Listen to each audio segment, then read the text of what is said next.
একটি রাজনৈতিক দল গঠন করবে নাগরিক কমিটি? পুরো ভিডিও জুড়ে আমরা এই বিষয়টি নিয়ে আলোচনা করব।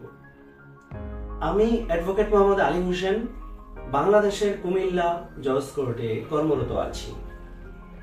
চলুন এই নাগরিক কমিটির পেছনের ইতিহাস জানা যাক। 2018 সাল থেকেই এরা বিভিন্ন আন্দোলনের সাথে সম্পৃক্ত। কোটা বিরোধী আন্দোলন এরা করেছিল। এক পর্যায়ে বাংলাদেশ সরকার কোটা বিরোধী আন্দোলনের পক্ষে মতামত দিয়েছিলেন এবং কোটা বিরোধী আন্দোলন মেনে নিয়েছিলেন। বাংলাদেশে আর কোনো কোটা ব্যবস্থা ছিল না মোটা দাগে। পরবর্তীতে আপনারা জানেন যে ঘটনা জটিল হয়ে গেল এই 2024 সালে এসে। হঠাৎ করে সেই প্রজ্ঞাপনটা, যেটা কোটা থাকবে না বাংলাদেশে, এই প্রজ্ঞাপনটা ছিল, সেই প্রজ্ঞাপনটা হঠাৎ করে বাতিল হয়ে গেল। ছাত্ররা খুবই ফুঁসে উঠল এবং ছাত্রদের এই আন্দোলন সরকারের পছন্দ হলো না। যেহেতু একটা অটোক্রেটিক সরকার ছিল, ফেসিস্ট সরকার ছিল, কারো আন্দোলন, কারো মতামত শোনার মতো সময় ছিল না। সাথে অন্যান্য রাজনৈতিক দলগুলিরও বিভিন্ন আন্দোলন শোনার মতো, গুরুত্ব দেওয়ার মতো সময় ওনাদের ছিল না। ছাত্র জনতা ক্ষোভে ফুঁসে উঠল। সরকারের গদি টালমাটাল হয়ে গেল।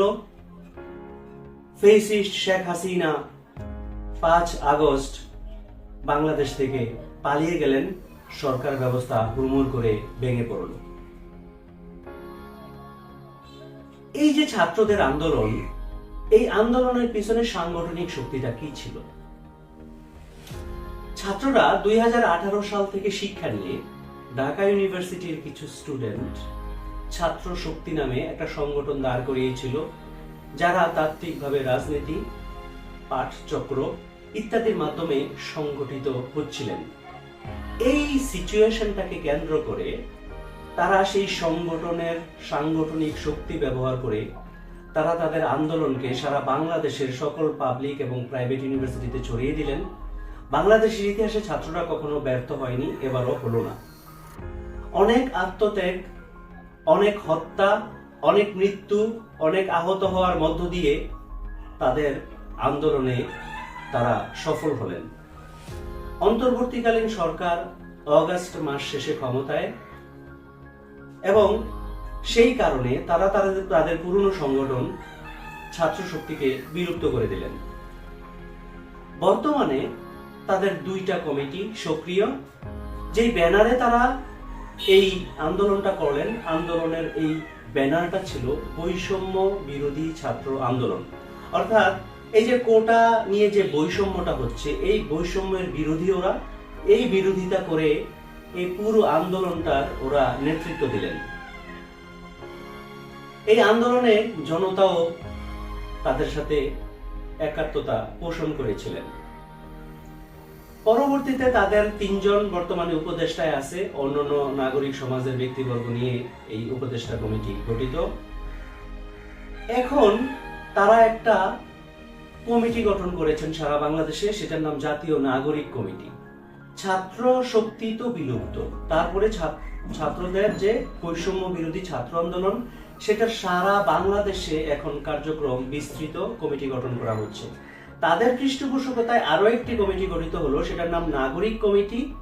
এই নাগরিক কমিটিও সারা বাংলাদেশের সিভিল সোসাইটি সহ বিভিন্ন শ্রেণী পেশার মানুষদেরকে নিয়ে কমিটি গঠন করতেছে এবং তাদের কাজ চলছে। এই কমিটির এবং অন্যান্য কমিটিগুলির নেতৃত্বে থাকা একজন ব্যক্তি সদস্য সচিব, ওনার নাম জনাব আক্তার। ওনার বরাত দিয়ে আজকে একটা দৈনিকে এরকম খবর আমরা পেলাম যে নাগরিক কমিটির মতো থাকবে, কিন্তু তাদের মধ্য থেকে কিছু লোক নিয়ে সমাজের অন্যান্য ব্যক্তিদেরকে নিয়ে, অন্যান্য দল, অন্যান্য শ্রেণী পেশার মানুষদেরকে নিয়ে তারা একটা রাজনৈতিক দল গঠন করার প্রক্রিয়া শুরু করেছেন। এই প্রক্রিয়ায় সকল মানুষ বাংলাদেশের একত্রিত হতে পারবে, যারা চান তাদের রাজনৈতিক দলে জয়েন করতে পারবে। এখন কথা হলো, এই ধরনের রাজনীতি কি তাদের করার প্রয়োজন রয়েছে? পক্ষে এবং বিপক্ষে 2টা কথাই আছে। অনেকে বলেন যে ছাত্রদের কোনো রাজনীতিতে জয়েন করাই উচিত না, অনেকে বলেন যে ছাত্রদের রাজনীতিতে জয়েন করা উচিত। আমি ছাত্রদের রাজনীতিতে জয়েন করা উচিতের পক্ষে। ছাত্ররা তো আর সারা জীবন ছাত্র থাকবে না, জাতীয় ভূমিকায় তাদেরকে আসা উচিত বলে মনে করতেছি। আর মনে করতেছি তারা যদি রাজনীতি করে আগামী সংসদ ইলেকশনে একটা অবস্থান নিয়ে সংসদে যায়, তাহলে তারা তাদের এই বৈষম্যের বা বৈষম্য বিরোধী চেতনার বাস্তবায়ন এবং তাদের অন্যান্য লক্ষ্য এবং উদ্দেশ্যের বাস্তবায়ন তারা ঘটাইতে পারবেন। তারা যদি সংসদে নাও যেতে পারেন, তারা যদি বিরোধী দলেও থাকেন, একটা শক্তিশালী বিরোধী দল হিসাবে তারা তাদের অবস্থান ধরে রাখতে পারবেন। যদি না যান তাহলে অসুবিধা আছে কি? আমি মনে করি আছে। কারণ আপনারা খেয়াল করবেন যে এই ছাত্রদের আন্দোলনেই কিন্তু বর্তমান বিপ্লবী অন্তর্বর্তীকালীন সরকার, যদিও বিপ্লবী চেতনা তাদের মধ্য থেকে দেখা যাচ্ছে না। তো এই অন্তর্বর্তীকালীন সরকার এখনই ছাত্রদের বিভিন্ন দাবি দেওয়া শুনতেছেন না। জনাব বশির, জনাব ফারুকীর যে উপদেষ্টা পরিষদে নেওয়া, এই বিষয়ে বিএনপির সাথে বা এই ছাত্র জনতার আন্দোলনের নেতা নেত্রীদের সাথে কথাই বলা হয় নাই। তো এখনই তাদের বিভিন্ন দাবি দেওয়া শুনতেছে না বর্তমান সরকার। ভবিষ্যতে যখন একটা রাজনৈতিক সরকার ক্ষমতায় আসবে, বিএনপি বা অন্য কোনো দল, ওরা কি এই ছাত্রদের কথা শুনবে বলে মনে হয় আপনার? তো তাহলে কি তারা মানে রাজনীতির মাঠ থেকে তাদের এই অর্জন থেকে তারা হারিয়ে যাবে? তো সেই কারণে তাদের রাজনীতিতে আসা দরকার। আপনারা জানেন যে প্রত্যেকের বয়ান এস্টাবলিশ করার চেষ্টা করে। বাংলাদেশ আওয়ামী লীগ সেই 1971 সালের বহু পূর্বের যেই স্বাধীনতার চেতনা, এইটা এখনো সেল করার চেষ্টা করে, যদিও এই চেতনার মধ্যে তারা নিজেরাও নাই। আপনি বলেন গত 15 বছরে সেই স্বাধীনতার চেতনার কোন অংশটা তারা বাস্তবায়ন করেছে? অন্যদিকে বিএনপির রাজনীতি স্বাধীনতার ঘোষক শহীদ প্রেসিডেন্ট জিয়াউর রহমানের নামে পরিচালিত হয়, বাংলাদেশি জাতীয়তাবাদের নামে পরিচালিত হয়। ওই চেতনায় তারা বিশ্বাসী হয়ে রাজনীতি করে। বৈষম্য বিরোধী ছাত্র আন্দোলনের তো একটা স্ট্রং চেতনা আছে। তারা তো অসাম্যের বিরুদ্ধে, বৈষম্যের বিরুদ্ধে তারা তো যুদ্ধ করলেন 2024 সালে, যুদ্ধ করে জয়লাভ করলেন। তাদের চেতনাটাও তাদেরকে এস্টাবলিশ করতে হবে। মার্কেটে যখন একটা প্রোডাক্ট থাকে, যখন মনোপলি থাকে, তখন কিন্তু ওই প্রোডাক্টের দাম খুব বেশি থাকে। কনজিউমারদের সাথে কিন্তু অনেক রাফ বিহেভ করে।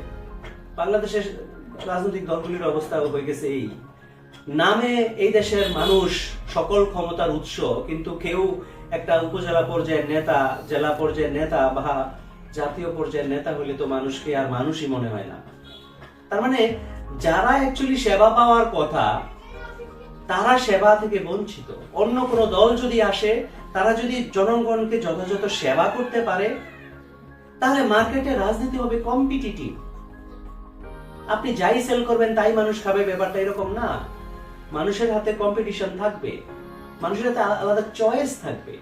তারা যাকে ভালো লাগে তাকে চয়েস করতে পারবে। এখন এই ধরনের দল কি হুট করে আসলে জনপ্রিয় হতে পারে, ক্ষমতায় যেতে পারে বা অবস্থান নিতে পারে? অনেক উদাহরণ আছে, হ্যাঁ পারে। আপনারা যদি ভারতের আম আদমি পার্টির দিকে তাকান, যা দিল্লিতে আছে, যথেষ্ট জনপ্রিয়, ক্ষমতায় গেছে, খুব ভালো অবস্থায় আছে। সমস্যা কি? আর ক্ষমতায় শুরুতেই চলে যেতে হবে এমন তো কোনো কথা নাই। করুক না দীর্ঘদিন রাজনীতি, 2-4-5 জন 10 জন করে যাক, ধীরে ধীরে এদের রাজনৈতিক অবস্থা ভালো হইতে পারে। ক্ষমতায় গেলে এদের কথা কেউ শুনবে, ক্ষমতায় না গেলেও বিরোধী দল হিসেবে কথা শুনবে, কিন্তু যদি কিছুই না করে তাহলে তারা তো হারিয়ে যাবে। সেই কারণে আমি মনে করি তাদেরকে রাজনীতিতে আসা উচিত। এই বিষয়ে আমি আরো একটি পর্বে কথা বলেছিলাম, চাইলে আপনি পুরনো পর্বটা একটু দেখে আসতে পারেন। তাদের এই যাত্রা শুভ হোক। আমরা আশা করব বাংলাদেশের যে কোনো রাজনৈতিক দল মানুষের জন্য রাজনীতি করবে, তাদেরকে সেবা করবে, তাদের জীবন মান উন্নত করবে। বন্ধুরা, আমি আমার এই চ্যানেলে ব্যক্তিগত মতামত দিয়ে থাকি। ভুল ত্রুটি হলে ক্ষমা করবেন, এবং আপনাদের যদি কোনো ব্যক্তিগত মতামত থাকে আমার এই কন্টেন্টের বিষয়ে মতামত দিবেন। আর আপনারা সাবস্ক্রাইব কেন করছেন না? আমার চ্যানেল তো এখনো 1000 সাবস্ক্রাইবার হলো না, তাই আমার চ্যানেলটিকে দ্রুত সাবস্ক্রাইব করে দিন। আর যদি আপনি ফেসবুক থেকে আমার এই কন্টেন্ট দেখে থাকেন, আমার এই কন্টেন্টটিকে একটা লাইক দিন, আমার পেজটিকে একটা লাইক দিন। আমি আপনাদের মাঝে আবারও রাজনৈতিক এবং জাতীয় বিভিন্ন পর্ব নিয়ে হাজির হব। আমার জন্য দোয়া রাখবেন। আপনি সুস্থ থাকুন, ভালো থাকুন। আসসালামু আলাইকুম ওয়া রাহমাতুল্লাহ।